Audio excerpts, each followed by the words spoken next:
राम नाम की महिमा। एक संत महात्मा श्यामदास जी रात्रि के समय में श्री राम का नाम का जप करते हुए अपनी मस्ती में चले जा रहे थे। जाप करते हुए वे एक घने जंगल से गुजर रहे थे। विरक्त होने के कारण महात्मा बार बार देशाटन करते रहते थे। वे किसी एक स्थान से अधिक समय तक नहीं रहते थे। वे ईश्वर नाम प्रेमी थे, इसीलिए रात दिन उनके मुख से बस राम नाम जप चलता रहता था। स्वयं राम नाम का जप करते थे और औरों को भी उसी मार्ग पर चलाते थे। श्यामदास जी घने जंगल से मार्ग भूल गए थे, पर वह अपनी ही मस्ती में चले जा रहे थे। जहाँ राम का नाम ले जा रहा था वो वहीं चले जा रहे थे। दूर अंधेरे के बीच में बहुत सारे दीपक प्रकाशित हो रहे थे। महात्मा जी उसी दिशा की ओर चलने लगे। निकट पहुँचते ही देखा कि एक बट वृक्ष के पास अनेक प्रकार के वाद्य यंत्र बज रहे हैं। नाच गाना हो रहा है और शराब की महफिल जमी हुई है। कई स्त्री पुरुष साथ में नाचते कूदते हंसते हुए और औरों को हंसा रहे हैं।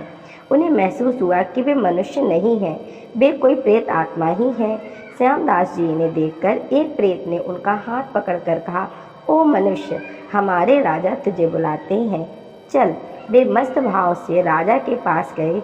जो सिंहासन पर बैठा था वह राजा के इर्द गिर्द बहुत से प्रेत खड़े थे। प्रेतराज ने कहा, तुम इस ओर क्यों आए हो? हमारी मंडली आज मदमस्त हुई है। इस बात का सुनने का तुम्हें विचार किया? तुम्हें मौत का डर नहीं है? अट्टहास करते हुए महात्मा जी श्यामदास जी बोले, मौत का डर और मुझे? राजन, जिसे जीने का मोह ना हो उसे मौत का डर कैसे हो सकता है?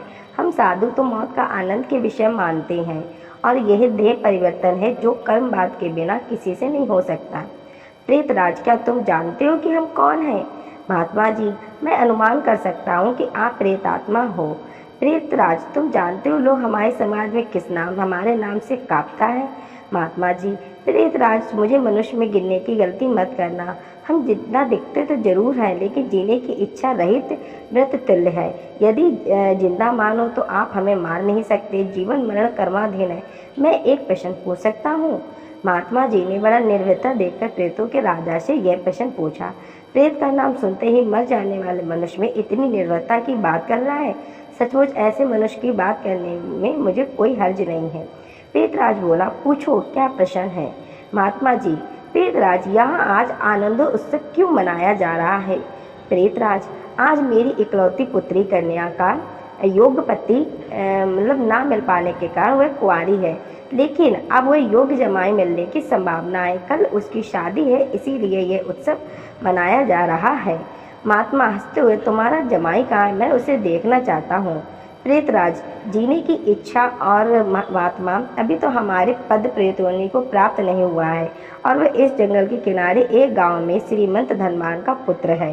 वो महादुराचारी होने के कारण इस वक्त भयानक रोग से पीड़ित है। कल संध्या से पहले उसकी मौत हो जाएगी, फिर उसी की शादी मेरी कन्या से होगी। इसीलिए रात भर हम लोग गीत नृत्य और मद्यपान करते हैं और हम आनंद उत्सव मनाएंगे। श्यामदास जी ने वहां से विदा होकर श्री राम का नाम का जप करते हुए जंगल के किनारे उसी गांव में जा पहुँचे। उस समय सुबह हो चुकी थी। एक ग्रामीण से महात्मा ने पूछा, इस गांव में कोई श्रीमान का बेटा बीमार है? ग्रामीण ने कहा, हाँ महाराज, नवलशा सेठ का बेटा साकल चंद इस वर्ष में रोगग्रस्त है। बहुत उपचार किए पर उसका रोग ठीक ही नहीं होता है। महात्मा नवल सचाक सेठ के घर पहुंचे और शकल चंद की हालत देखकर गंभीर थे। अंतिम घड़ियां थी, फिर भी महात्मा को देखकर माता पिता की आशा की किरण जागने लगी। उन्होंने महात्मा का स्वागत किया।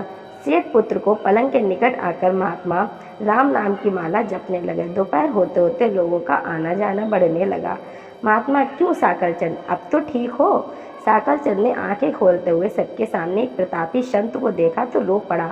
बोला, आपने मेरा अंत सुधारने के लिए पधारे हैं। मैंने अपनी ज़िंदगी में बहुत पाप किए हैं। भगवान के दरबार में क्या मुंह दिखाऊंगा? फिर भी आप ऐसे संत के दर्शन हुए, यह मेरे लिए शुभ संकेत है। इतना बोलते ही उसकी सांस फूलने लगी और वह खांसने लगा। बेटा, निराश ना हो, भगवान राम पतित पावन है। तेरी यह अंतिम घड़ी, अब काल से डरने का कोई कारण नहीं है। खूब शांति से, चित्तवृत्ति से तमाम बेग को रोक कर श्री राम नाम का जप कर और उस जप में अपना मन लगा दे और जपा जप में लग जा।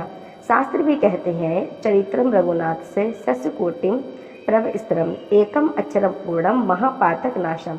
अर्थात 100 करोड़ शब्दों में भगवान राम के गुण गाए गए। उनका एक एक अक्षर ब्रह्म हत्या के आदि महापापों को नाश करने में समर्थ है। दिन ढलते ही शाकलचंद की बीमारी बढ़ने लगी। वैद्य हकीम बुलाए गए, हीरा भस्म आदि की कीमती औषधियाँ भी दी गई, किंतु अंतिम समय आ गया था। यह जानकर महात्मा जी ने थोड़ा नीचे झुककर उसके कान में राम नाम लेने की याद दिलाई। राम बोलते ही उसके प्राण पखेरु उड़ गए। लोगों ने रोना शुरू कर दिया। शमशान यात्रा की तैयारी होने लगी। मौका पाकर महात्मा जी वहाँ से चल दिए। नदी तट पर आकर स्नान करके नाम स्मरण करते हुए वहाँ से रवाना हुए। शाम ढल चुकी थी, फिर भी मध्यरात्रि के समय जंगल में उसी वृक्ष के पास पहुँचे जहाँ प्रेत समाज उपस्थित था। प्रेतराज सिंहासन पर हताश होकर बैठे थे। आज कोई गीत नृत्य हास्य कुछ नहीं था। चारों तरफ बस अकरुण आकंद हुआ था। सभी प्रेत रो रहे थे। महात्मा जी ने प्रेतराज से कहा, कल तो यहाँ बहुत आनंद उत्सव था, लेकिन आज शोक समुद्र लहर क्यों दौड़ रही है? यहाँ क्या हुआ है? प्रेतराज, हाँ भाई, इसीलिए रो रहे हैं। हमारा सत्यानाश हो गया है। मेरी बेटी की आज शादी होने वाली थी, अब वह कुमारी ही रह जाएगी।